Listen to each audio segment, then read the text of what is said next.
주안의 만나 9월 29일 월요일 묵상을 함께 나누도록 하겠습니다. 오늘 말씀은 역대하 12장 1절에서 16절까지의 말씀으로요, 르호보암의 행적이라고 하는 제목으로 함께 묵상을 나누도록 하겠습니다.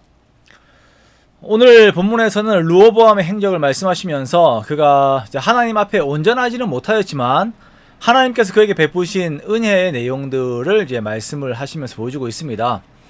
자, 우리가 많은 것들을 가지고 태어나는 것이 축복이다라고 생각들을 합니다만 사람들의 삶이 다 그렇지는 않다라고 하는 것을 우리가 볼 때가 많이 있습니다.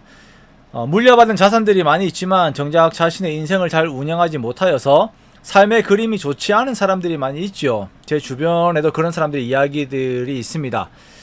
자, 어쩌면 르호보암의 경우가 그러한 것 같습니다. 솔로몬은 하나님의 약속 안에서 어마어마한 부와 권력을 가지고 있었던 왕입니다. 그리고 그러한 왕의 아들이 르호보암입니다.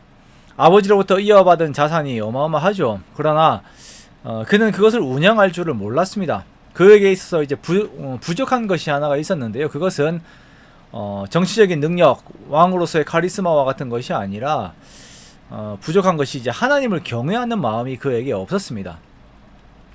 자, 그의 할아버지 다윗으로부터 주어진 모든 것들이 하나님으로부터 주어진 것인데 그것을 잊어버린 것입니다. 그리고 자신의 나라가 견고하여지고 강성해지자 그 마음에 교만이 올라오게 됩니다. 사람이 교만하여지면 자신이 하나님의 자리에 가려고 하게 됩니다. 그렇게 르호보암은 하나님의 율법을 버리게 됩니다. 르호보암에게 주어진 견고함과 강함은 그에게 독이 되었습니다. 아굴의 잠언처럼 부유함으로 인하여 하나님을 모른다라고 하는 함정에 빠져 들어가게 된 것입니다. 자, 우리들은 막연하게 부와 힘을 추구해서는 안 됩니다. 이러한 것들이 나쁜 것은 절대 아닙니다만 이것이 하나님 안에서 채워져야 하고 하나님 안에서 관리가 되어야 합니다. 다시 말하면 이 모든 것들이 하나님께서 나에게 은혜로 주셨다라고 하는 그 신앙의 고백이 전제가 되어 있어야 한다라는 것이에요. 다윗은 하나님께서 많은 부를 주셨을 때에 이것이 하나님으로부터 주어진 것임을 항상 고백하였습니다. 물론 다윗이 자신의 힘을 의지하면서 인구조사를 한다든지 하는 실수들을 하였지만 근본적으로 다윗은 하나님께로부터 모든 것이 주어진 것이다 라고 하는 전제가 그의 생각에 항상 이렇게 깔려 있었습니다.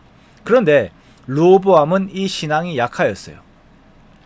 그렇죠. 자기가 태어났을 때부터 정말 많은 것들을 가지고 있었다 보니까 이것이 하나님으로부터 주어진 것인지 아니면 자기가 잘 태어나서 그렇게 된 것인지 이것이 이제 헷갈리는 것입니다. 자, 그래서 그가 율법을 버리게 되고 왕이 율법을 버리는 삶을 살게 되니까 온 이스라엘이 이것을 따르게 됩니다. 왕의 자리는 이렇게 중요합니다. 우리는 리더십들이 하나님의 말씀을 두려워하는 모습들을 가져야 한다고 하는 것을 항상 명심해야 됩니다. 교회에서도 그렇고 가정에서도 리더된 자들이 하나님의 말씀을 두려워해야 합니다. 그래야 함께하는 모든 사람들이 하나님의 말씀을 함께 따르게 됩니다. 자, 이렇게 말씀이 무너진 이스라엘은 곧 애굽의 침략을 받게 됩니다. 애굽 왕 시삭이 연합군을 만들어서 올라오는데 유다의 견고한 성읍들을 하나하나 정복하면서 예루살렘까지 오게 되어요. 솔로몬의 다음 세대에 바로 나라가 망할 만한 큰 위기가 오게 됩니다. 이 큰 위기를 두고 방백들이 모였을 때에 선지자 스마야가 하나님의 말씀을 전합니다. 그 말씀은 너희가 나를 버렸으므로 내가 너희를 버렸다라고 하는 하나님의 말씀입니다.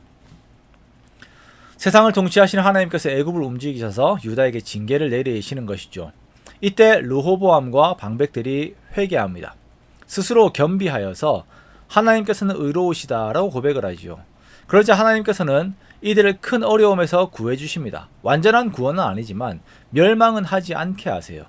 이때 애굽의 군대들이 여호와의 전 보물과 왕궁의 보물을 모두 빼앗고 솔로몬이 만든 금 방패들도 모두 빼앗았습니다. 그래서 르호보암은 금 방패 대신 놋 방패를 만들어서 경호하는 자들에게 주게 됩니다. 금 방패의 삶을 사는 은혜를 하나님께서 주셨는데 이스라엘에게 그런 금 방패의 삶을 주셨는데 그들이 교만하여서 하나님의 징계를 얻게 되자 이들은 이제 놋 방패의 삶을 살게 됩니다. 금 방패를 가지고 있던 경호대가 놋 방패를 들고 경호하려 할 때에 그들은 참으로 초라해, 스스로 볼 때 참 초라해 보였을 것입니다. 삶에 힘이 없어지죠. 하나님께서 우리에게 금 방패의 은혜들을 주실 때에 우리는 그 모든 은혜가 하나님으로부터 주어진 것임을 고백하면서 겸손하게 하나님을 의지하고 하나님의 말씀을 따르는 삶을 살아야 합니다. 금방패가 놋방패로 바뀌었을 때에는 옛 영광을 다시 회복하는 것이 참으로 어렵습니다. 그러므로 매사에 주어진 것에 감사하되 혹여나 넘어졌을 때에는 하나님 앞에 겸비함으로 나아가는 겸손한 마음을 가진 우리가 되기를 원합니다.